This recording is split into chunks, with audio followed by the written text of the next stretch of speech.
the New York School versus the Confessional poets. Our group members include Ashley, Liz, Virginia, and Lillian. Our group will be discussing the New York School and the Confessional poets.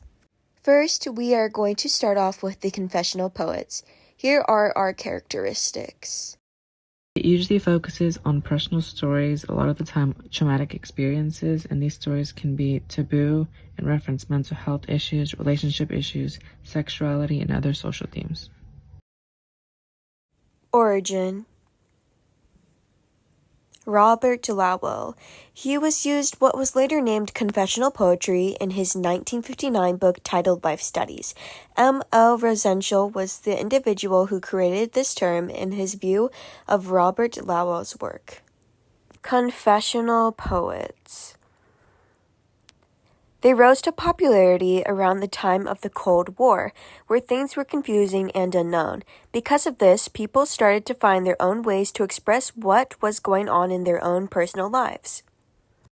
Next, we will address major figures in confessionalism. The major figures are Anne Sexton, Sylvia Plath, Robert Lowell, and W.D. Snodgrass. Not all of them identified with the term confessional poetry and did not really claim that as a definition for the type of poetry they wrote, but it still falls under the category.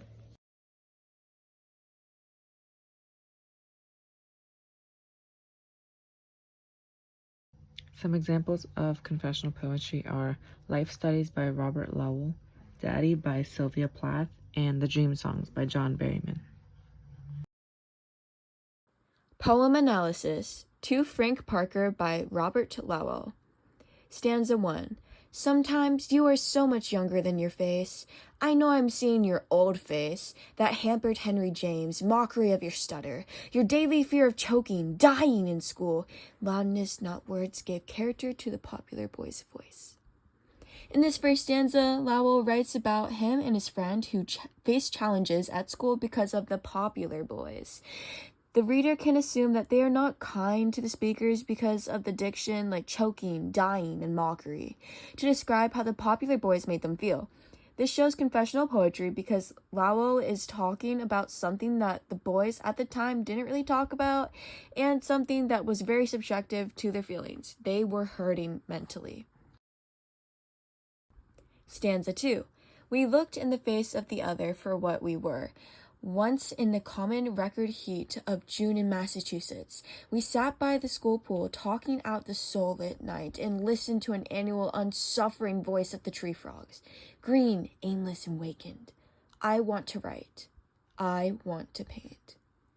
This second stanza also shows the confessional poetry because Lowell writes about a conversation that the speaker is also having with his friends late at night and what they truly want to do. Lowell reveals his true feelings and experiences of what it might have been like, when he first realized he wanted to write for a living. Next, we are addressing the New York School poets, which chronologically comes after the first. Characteristics. They were often witty and humorous with their tone, spontaneously, of course. They would often write about contemporary movements and pop culture. They wanted to break free from the traditional expectations of poetry. Lastly, they experimented with punctuation, which meant they had little to no punctuation at most times. So what were the New York School poets? The New York School poets were a group of poets and artists who lived in downtown Manhattan in the 1950s and 1960s. They focused on a community built on relationships and were influenced by abstract expressionist paintings. The New York School poets were founded during a major social and political shift in the wake of World War II. They used their artistic inspiration and eventually became an important part of the postmodernist movement. There were two generations of the New York poets. The first generation, which occurred in the 1950s, primarily had been influenced by abstract expressions, like Frank O'Hara, James Schuyler, and John Ashbery. Next, the second generation of New York School poets was in the 1960s, and they were often inspired by the pop art movement. And a couple figures from the second generation will be Bill Bergston, Ted Barrington, Paget, and Anne Waldman. Three major works in the style of the New York School poets were Self-Portrait in a Convex Mirror by John Ashbery, Why I Am Not a Painter by Frank O'Hara, and Wrong Train by Ted Barrington. Poem Analysis. Why I Am Not a Painter by Frank O'Hara. Stanza 1. I am not a painter, I am a poet. Why? I think I would rather be a painter, but I am not.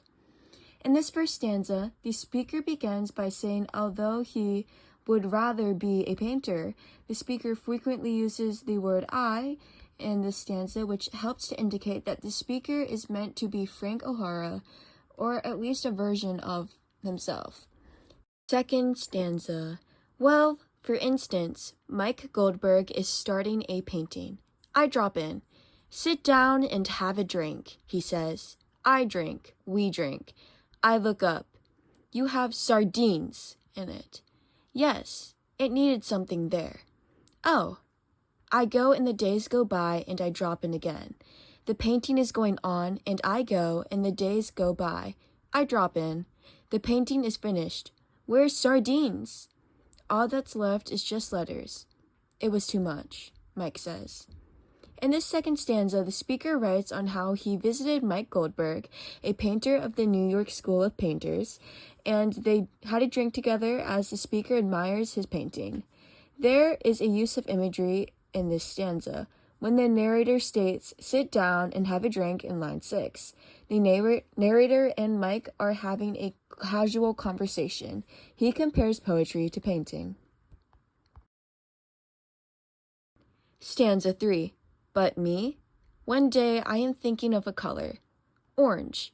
I write a line about orange. Pretty soon it is a whole page of words, not lines. Then another page. There should be so much more. Not of orange, of words, of how terrible orange is in life. Days go by. It is even in prose. I am a real poet. My poem is finished and I haven't mentioned orange yet. It's 12 poems. I call it Oranges.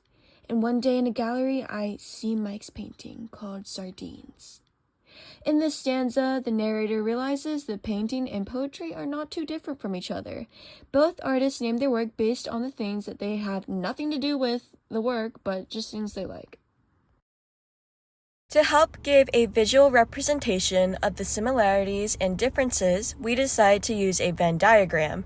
To your left side, you will see the New York School poets, and to your right, the Confessional poets. Okay, so let's get into this. Let's start off with the similarities. To the left, you have uplift and playful tone. They have written only based on poets in New York, and they focused on community and contemporary pop culture. On the other hand, Confessional poets, they were serious, and they usually reference personal experiences. They were written by poets from quite literally all over the country, and popular topics were based on post-traumatic events, aka they were kind of depressed guys. And in the middle, what similarities did they have? Well, they gained popularity in the 1950s. One gained popularity in the Cold War, one gained popularity in World War II, so they both gained popularity during a war. And a key feature in both of them is that they were both in the postmodernist movement. So let's go ahead and get into that conclusion. To your left side, you will see the New York School poets, and to your right side, you will see the Confessional poets. Let's go ahead and start off with the New York School poets. They were a group of introspective artists that supported each other. They often used playful tone and committed to modernism. They were during the neoclassical movement, and they aimed to revise and revive the achievements of historical avant-garde. They committed to reconceptualize avant-garde as well. To your right side, you will find the Confessional poets. So the Confessional poets was in a literacy movement during the mid-20th century, and they explored taboo subjects during the poets' living experience. They often used direct speech, personal experiences, real people and events, the lyric I, intense experiences, sequences, refusing universal symbols, shifting cultural movements, and taboo subjects. And again, they were often depressed, so those personal experiences usually were biographies, or it was about something depressing, maybe in Skunk Hour. But other than that, this is our conclusion. Thank you. These are our works cited.